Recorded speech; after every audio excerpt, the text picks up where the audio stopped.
welcome. Today we're talking to Assistant Professor Dr. Hans van Dijk. He's from the Social and Behavioural Sciences in the Department of Organisational Studies at Tilburg University.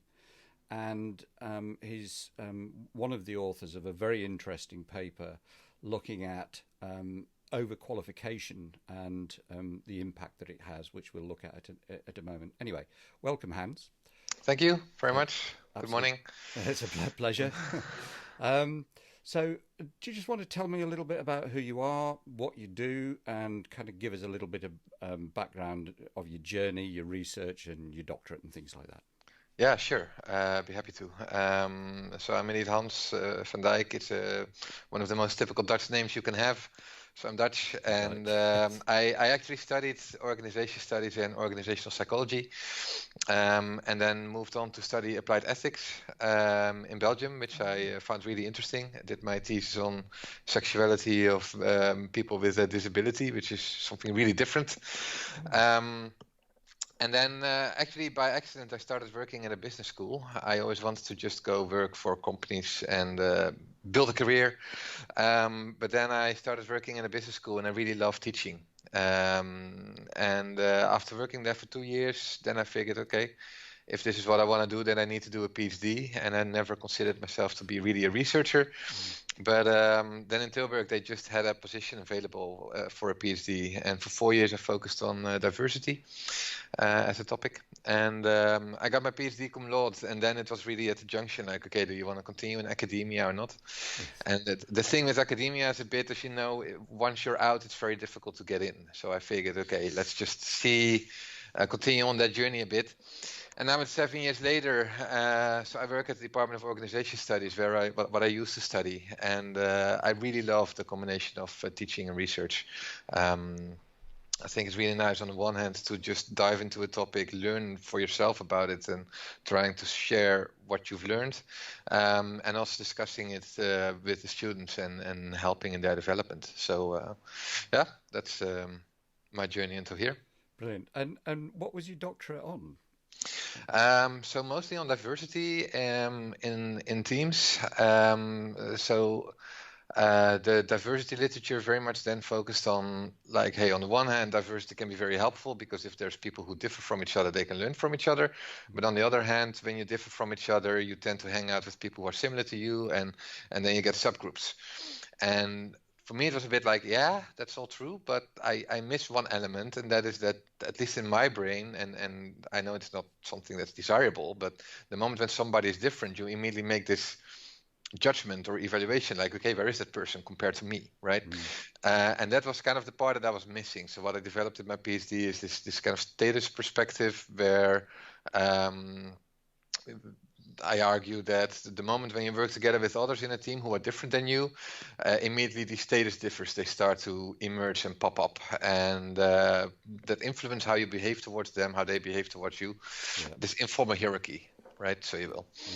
Yeah. That's really interesting. There's a lot of research being produced at the moment about virtual teams and conflict within virtual teams. A lot of the primary research is showing that there's more conflict in virtual teams than physical teams, and most of it's around issues to do with diversity and those differences that people perceive.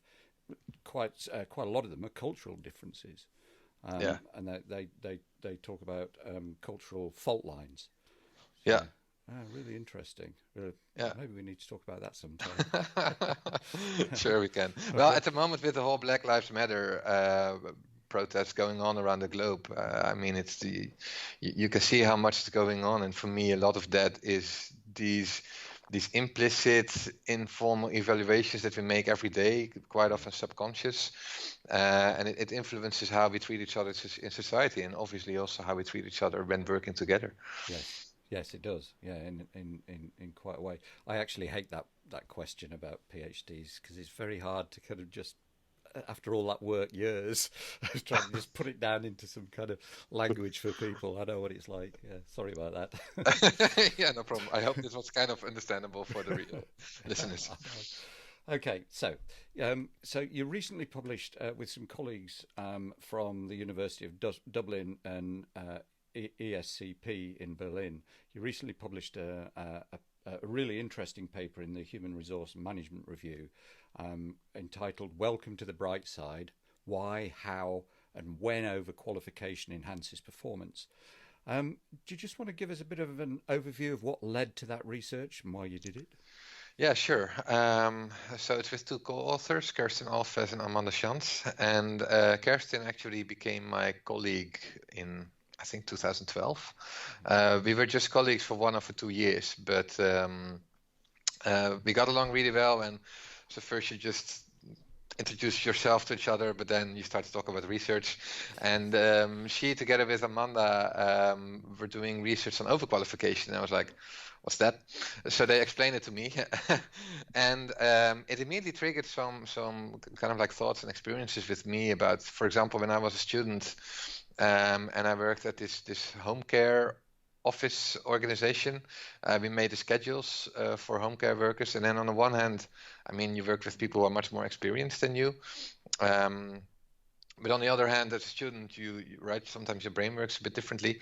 And I just noticed that on the one hand, I frame it as differences, but on the other hand, you can also frame it as differences in qualifications, and how that then influences working together. And when I was talking with Kerstin about all of this, she was saying like, well, actually all the overqualification literature and research so far just looks at individuals as overqualified employees void from their context. And so this is where, with my diversity in teams background, I was like, well, but actually, I mean, nearly everybody works in an organization together with others and mostly in a team.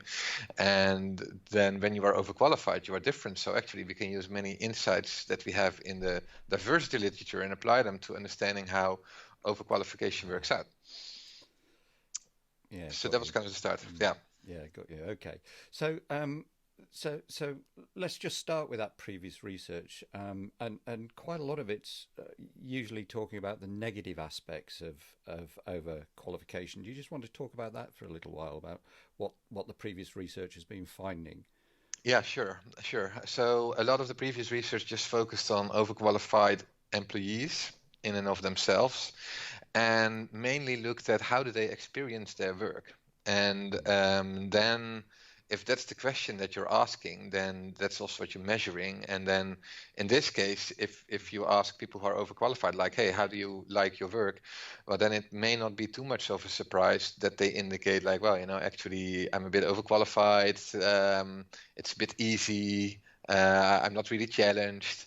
I get a bit bored sometimes. Yes. And right, sometimes when those are the findings in research, and sometimes you just kind of like refine them and refocus on them, because if this is what we find, we take it for granted, and then we continue building on that kind of tradition and those thoughts. So that's what most research found, and what quite soon the literature suggested to be true. But it's also tended to be a little bit the kind of like the sense in practice that overqualified workers were seen as undesirable, who would only work until they would get a better offer or a better job. And that is where we figured like, hey, actually that may be in part true, but we really believe that to be just one part on one side of the story. So on the other hand, you can also look at them as like, hey, if you're overqualified, it means that you have more qualifications. Right. Yep. So and usually what you want is you want a person to have many qualifications because they will be better able to do the job. So so that was one part, and then there's the whole social part where we figured, but also when they work together with other people in a team, that leads to all these kind of dynamics that may actually be helpful and lead to more positive outcomes. Yeah. Okay. So so the typical assumptions of people with overqualified individuals, particularly kind of recruiters and HR, is overwhelmingly kind of negative. They kind of usually kind of stay away, and I've experienced this personally, and I'm sure quite a lot of people are, where the reason for not hiring you is you're overqualified because of all those things. So what did your research find that was different from all of that?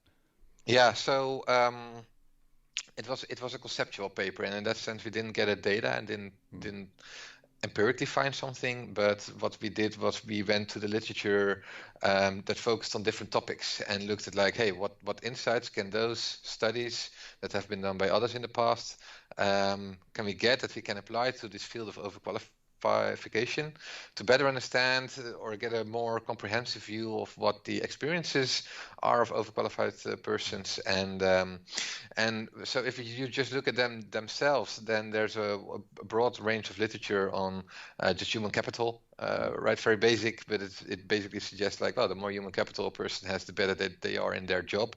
And a very important element of this capital is your education or your qualifications. And overqualified can also mean more experience than asked for in the job. But so that was one part. But what I think the most important or exciting part is the whole social context. Because from the status perspective that I developed then in my PhD, we were arguing like, look, if they are the high status persons in a team, because if I work together with others, the first thing that I look at is like, hey, who in this team is the most competent person, who we can more rely on, who can at least informally be more of the leader. And then whenever a person says something, then you listen more to that person, you learn more from that person. You also, if you have a question, that's the person usually to go to. So for overqualified employees, that means that they are being put in a position where they can actually excel because people give them the floor, they give them room, they trust them. And that does a lot to you, right? When people see you as a competent person, this is quite often what I tell students. Like, look, if you see me as competent, and I say something, you tend to believe me, and right, you praise me for the things that I'm saying because it's so insightful. So even if I make a mistake, you may think like, but everybody makes mistakes, so Hans, that's okay. We know that you are good.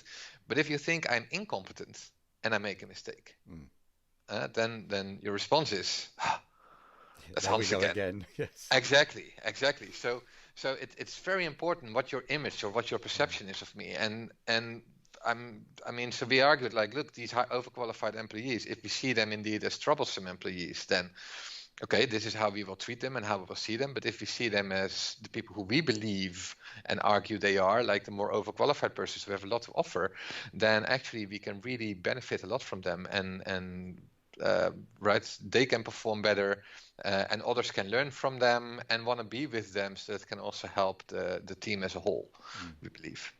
Yes, yeah. I was particularly interested because one of the things that you were talking about in the paper is this the effect of enhancing the team's status and performance of having an overqualified team. Do you just want to tell us something about that? Yeah, sure.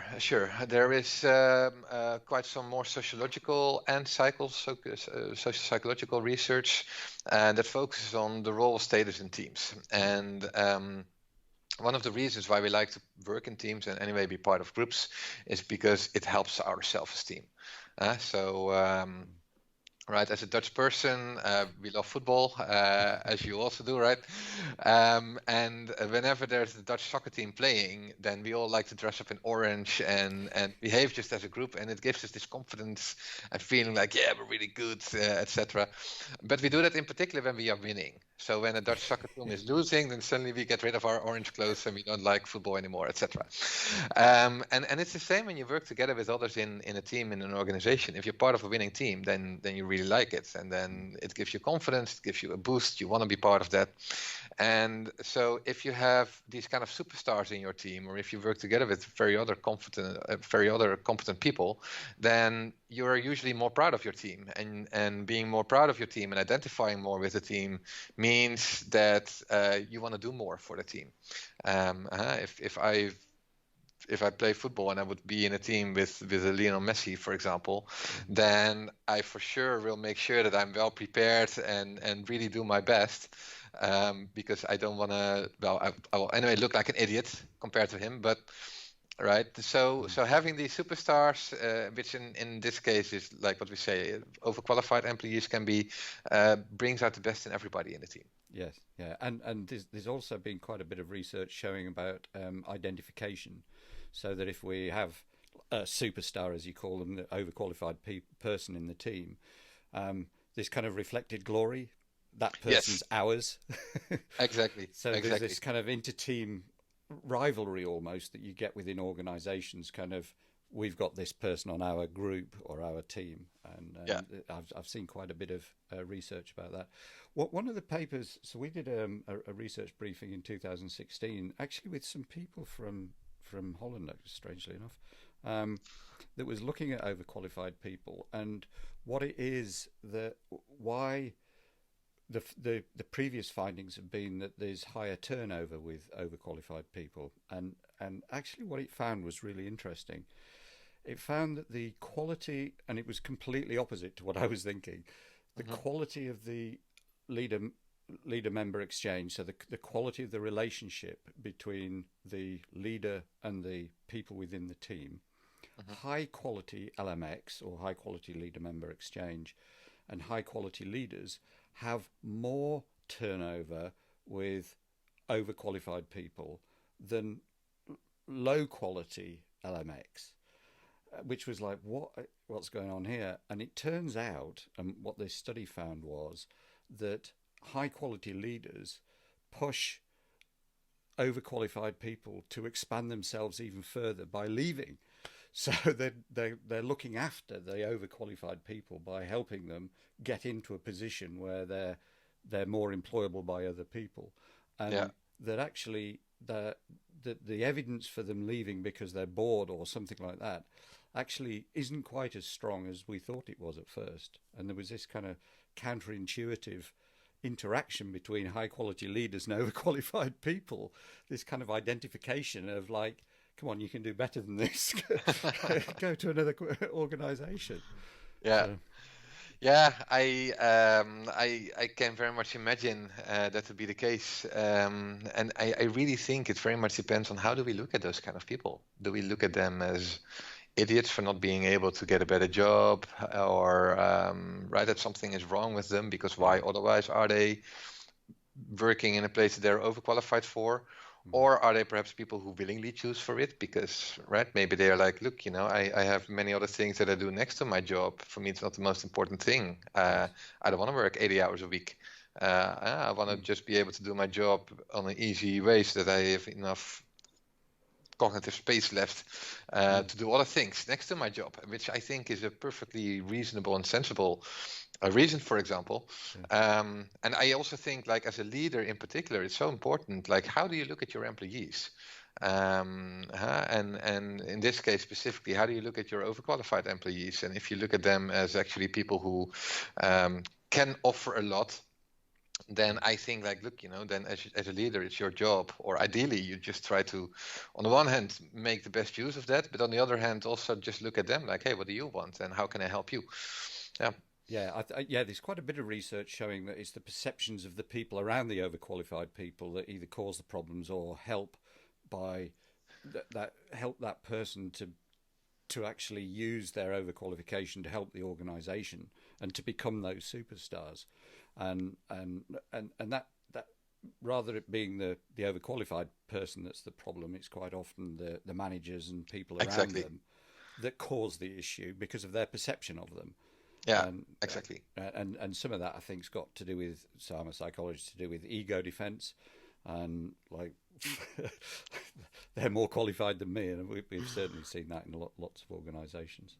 Yeah, they see them as a threat. That's right. Yeah, they see them as a threat, and that they want my job, and quite often they don't. And from an anecdotal point of view, I've got a friend who's been a professor. In fact, was one of my supervisors as a PhD. He's now a gardener, and he just enjoys it.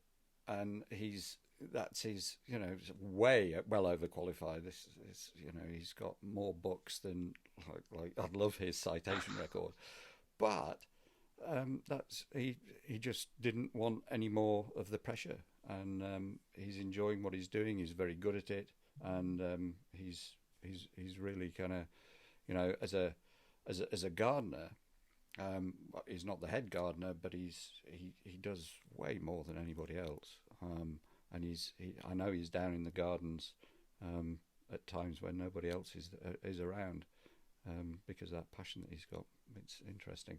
Okay, so for you, for organisations and people in organisations, kind of HR people, recruiters and things, what are the main takeaways from what you've found? Yeah. Well, I think the most important one is how do you look at overqualified employees? So when you get a CV, or when you have an right for recruitment, or when you have an overqualified colleague, how do you look at them? I think that's by far the most important aspect and element. Um, with this idea in mind that how you look at people really influences how you treat them, and that influences then how they feel and how they behave and how they perform, etc. So this is, I think, very influential. And what we really want to try to accomplish is the shift in thinking of, rather than looking at them in terms of more problems and issues and etc., right? These negative sides, that we want people to shift that thinking and look in terms of possibilities and strengths. So there's anyway in psychology, this whole development more towards like strength-based looks into people, and I think this really applies here. So that's the first. Second, in terms of bringing out the best in them, this is where we believe the social context is very important. So it's not just about them, but it's about them as part of a larger organization or a larger team.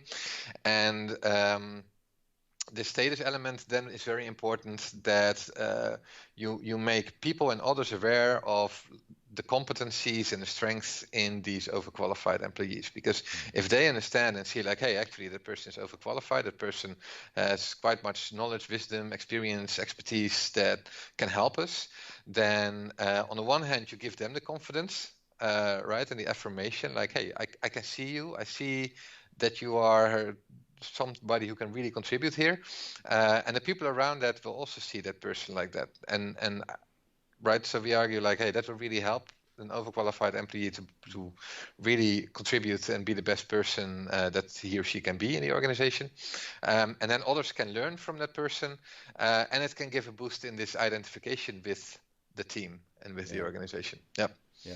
Yeah, one of the things that I'm involved in terms of research is learning orientation within organisations, and I had a quick scan of some of the literature around kind of perceptions and learning orientation and things like that before the interview, and I suspect, and I think there's some reasonable evidence for this, is that teams and organisations that have a high learning orientation are much more likely to make better use of overqualified people and to see them as a learning resource than organisations and teams with a lower learning orientation. And certainly we're finding, so my research area is to do with uncertainty and things, and there's a number of factors involved in that, but learning orientation is starting to come out as one of the big things that changes a person's perception of uncertainty.